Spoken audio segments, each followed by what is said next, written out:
يا قارئ القرآن حزت مراتبا ولقد حظيت بغاية الأوطار يا قارئ القرآن قد نلت العلا. Assalamu alaikum wa rahmatullahi wa barakatuh.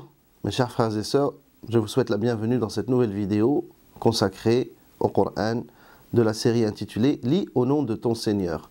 Aujourd'hui, nous allons étudier la troisième règle de Nun, Sakina et Tanwin que l'on appelle communément Al-Iqlab. Al-Iqlab. Al-Iqlab qui est le fait de changer une lettre par une autre. Et là, la lettre qu'on va changer, c'est Nun, Sakina ou Tanwin en une autre lettre. Mais avant ça, nous allons faire une petite révision des deux cours précédents.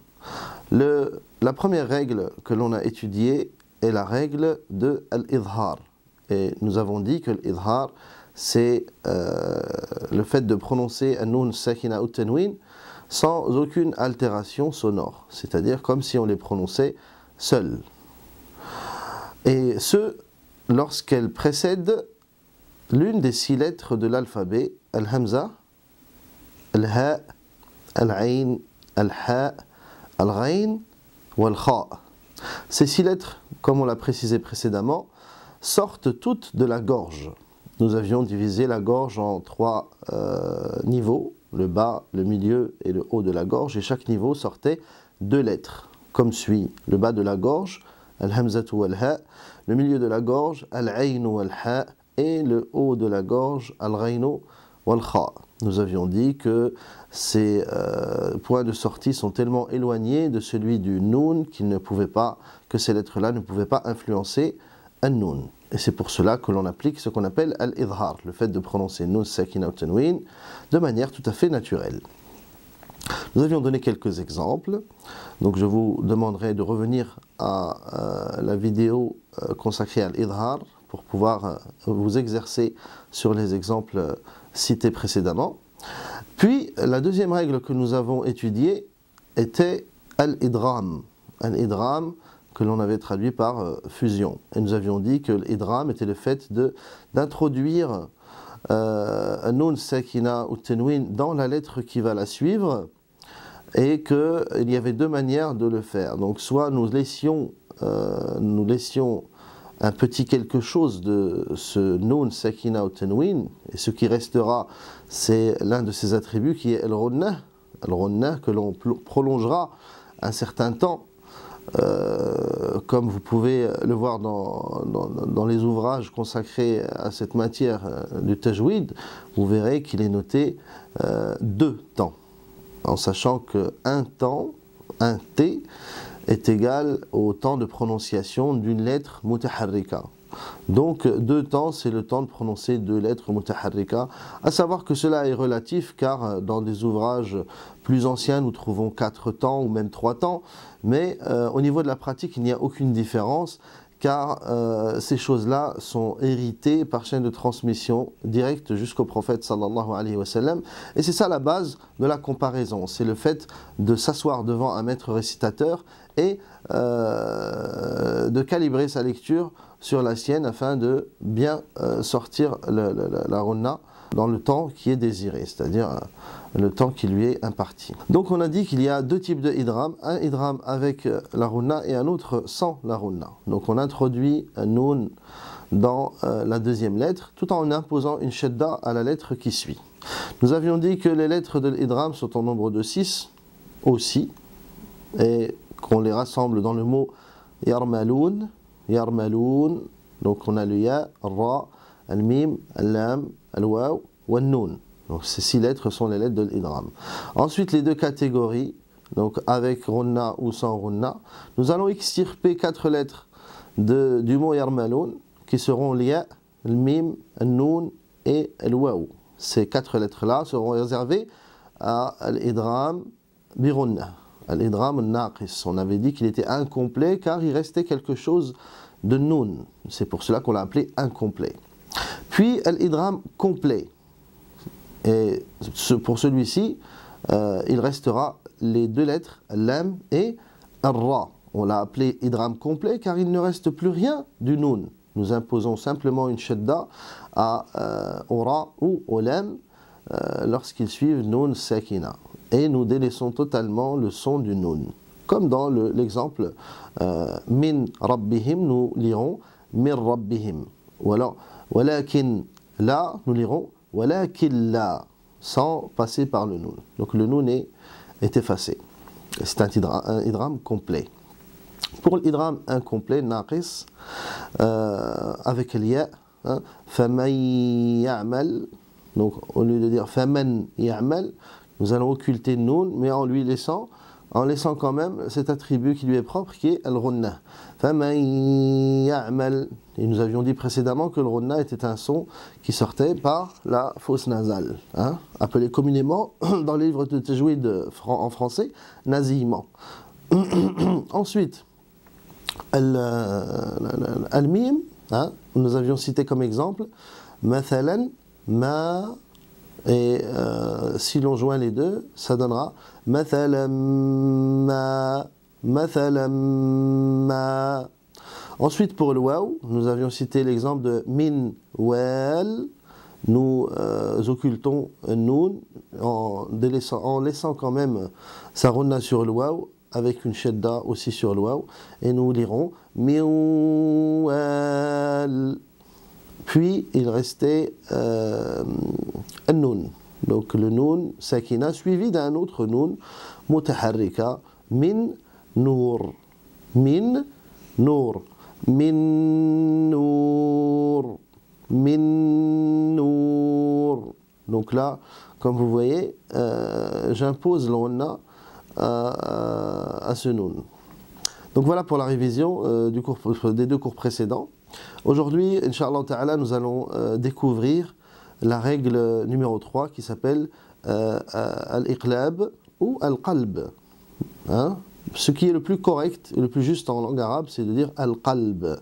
Pourquoi? Parce que qalaba yaqlibu qalban et non qalaba yaqlibu iqlaban.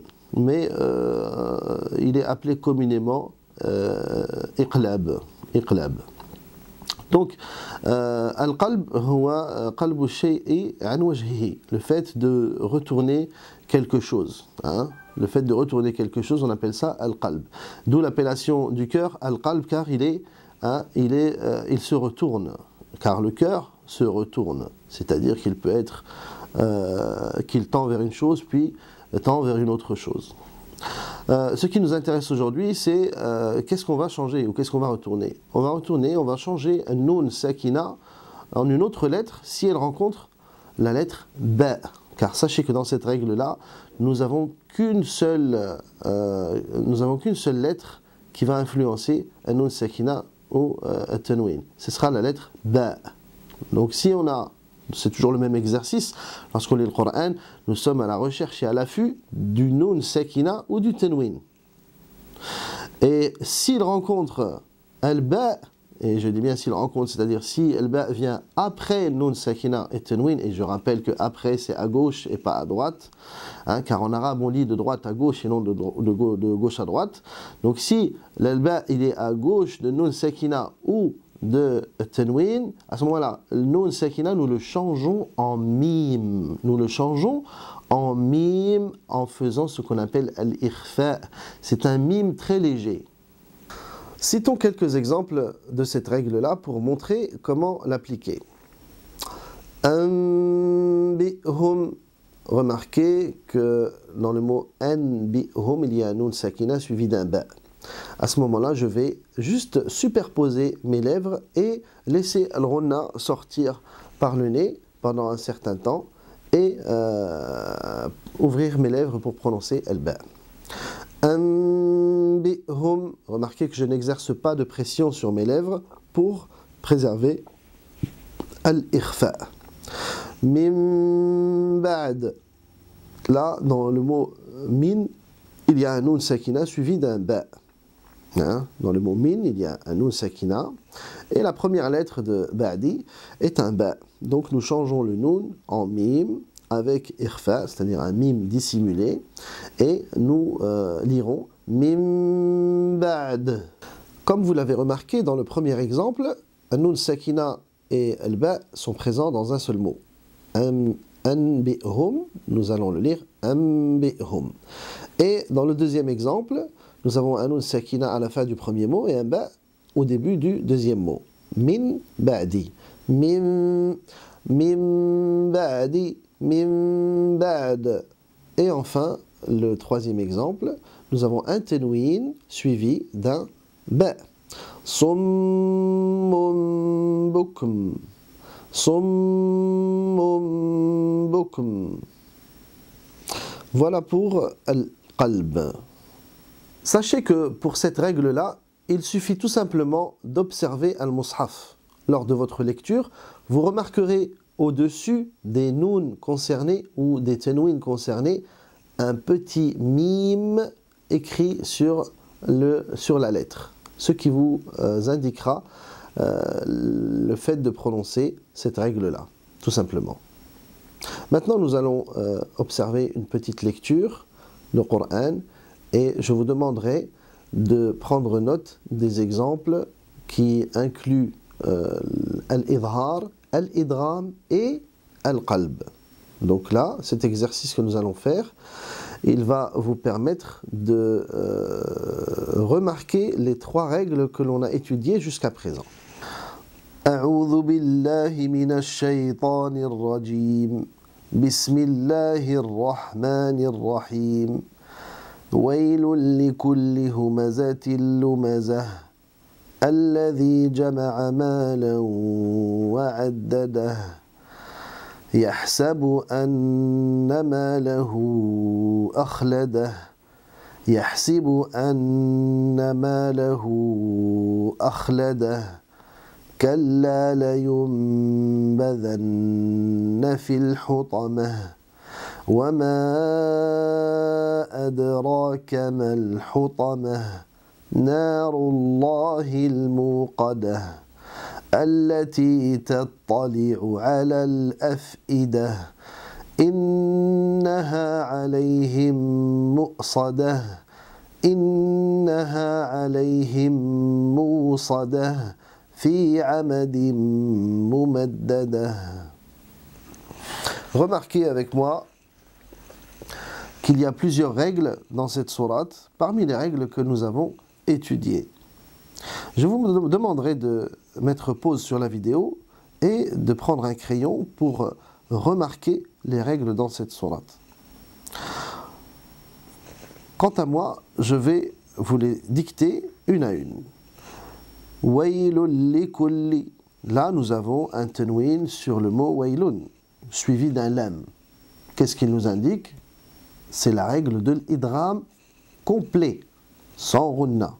Car nous passons du tenwin au lam avec une shadda. Waylun li. Waylun li. Et non pas waylun li. Ça, c'est une erreur. Waylun likulli humazatin lumazah. Humazatin lumazah. Nous avons un tenwin suivi d'un lam. Humazatin lumazah. Donc là, nous avons un idram. Et nous avons dit que c'était un idram complet car il ne reste plus rien du nun ou du tenwin. Ensuite, alladhi jama'a malan wa'addada. Malan wa'addada. Malan, nous avons un tenwin suivi d'un waw. À ce moment-là, nous allons appliquer l'idram. Seulement, c'est un idram incomplet. Un idram avec runna. Donc nous mettons une shadda sur le waw et nous laissons le runna lors de la prononciation du waw. Malawa, malawa. Voilà. Ensuite, yahsabu anna malahu akhlada kalla la yumbadhan. Ici, nous avons un nun sakina suivi d'un ba que nous allons changer en mim pour prononcer le mot la yumbadhanna fil hutama. Puis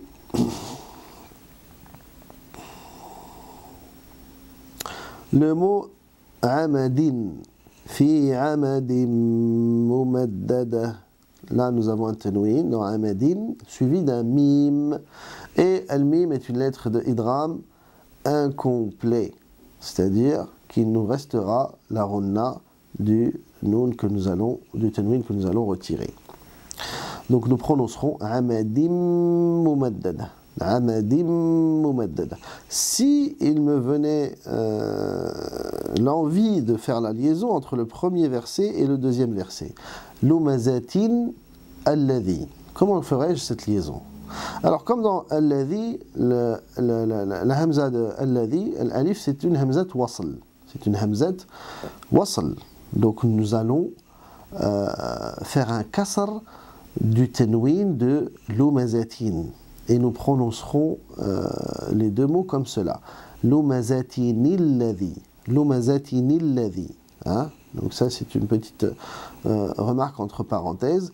Waylul likulli humazatin lumazatinilladhi. Waylul likulli humazatin lumazatinilladhi jama'a malan wa addadah. Humazatinilladhi, comme dans Qul huwallahu ahad, Allahu samad. Comment ferais-je la liaison entre ces deux versets? Qul huwallahu ahadunillahu samad. Ahadunillah. Donc nous faisons le kasr du tanwin lorsque vient après une hamzat wasl.